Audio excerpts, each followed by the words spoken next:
The Middle East is continuing to see the worst outbreak of violence in years. This morning, Palestinians in Gaza are waking up to more Israeli airstrikes as Muslims prepare for a somber celebration marking the end of Ramadan.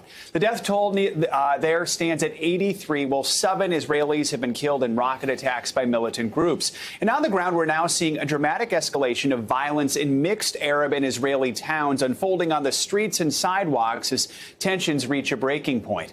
NBC News foreign correspondent Matt Bradley joins us now. And Matt, let's start with that last point there. How concerning is this mob violence on the ground, and is there any sign of this de-escalating? Yeah, I mean, it's a really good question, Joe. And the fact is that we've seen before this kind of tit-for-tat, rockets fired from the Gaza Strip to Israel, Israel responding with airstrikes. This has happened before. It happened in 2014. It killed more than 2,000 people then. And of course, the death toll now, it's rising.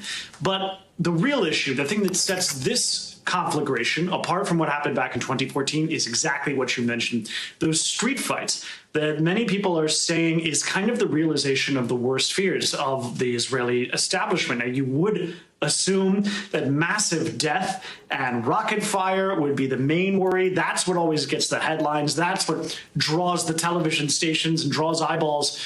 The fact is that this fighting in mixed neighborhoods, as you mentioned, is more concerning because it means that it's bringing the conflict to Israel proper, far away from the borders that Israel has with its occupied territories, with the West Bank, with Gaza Strip, the Golan Heights. These are constant, ordinary flashpoints. And while it's hard to say that anything in this conflict is ordinary or cyclical, we've seen this time and time again. But the fighting that's breaking out between neighbors, between ordinary people who are all full-fledged Israeli citizens, that is what's so concerning because, as Tzipi Livni, the former defense minister, said, it's bringing everything closer to civil war, and it's bringing the fight into Israel proper. That's what's so threatening, guys. Now, Matt, there are reports that Israel is submitting plans for a ground operation in Gaza. What more can you tell us about that?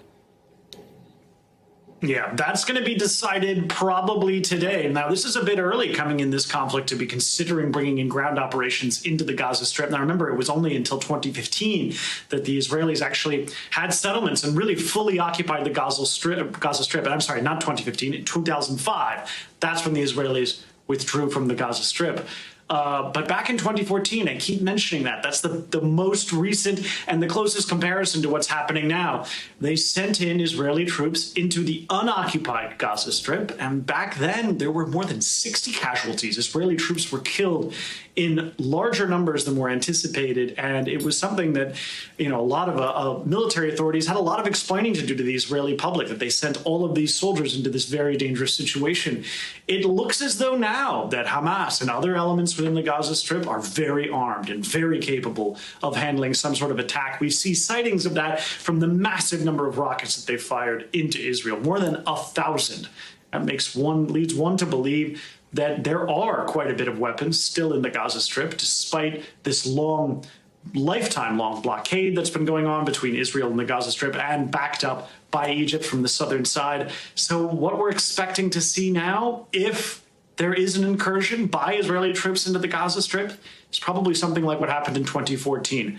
Terrible street fighting and a lot of loss of life, guys. Yeah, and Matt, President Biden has spoken out on this. What is he saying? What's being done to try to end the violence? This is a really interesting issue because, of course, President Biden is kind of the wild card in this situation. He's the new president. He has yet to really make a claim on either side. He's trying very hard to burnish his left-wing bona fides with all of these, massive spending programs domestically that he's ramming through Congress. But right now, it's the left wing of the leftist Democratic Party that's been really piling on the pressure to Joe Biden, demanding that he take a stance, and he has not yet. So far, all of his comments and comments from the State Department have said essentially that both sides need to restrain themselves. A lot of left-wing politicians are waiting on Joe Biden to really crack down and start criticizing Israel for what they say is a lopsided fight that puts the Israelis far ahead of the Palestinians, who are the occupied party in this situation. Whether or not Joe Biden wants to weigh in on a situation that has imperiled so many presidencies before all of his predecessors had launched massive initiatives to try to find peace in the Middle East. All of them failed. For Joe Biden and his administration, this might look like the kind of situation where he can't win and he can only lose. So he might be wishing that he could just ride it out, guys. All right, Matt Bradley, thank you so much.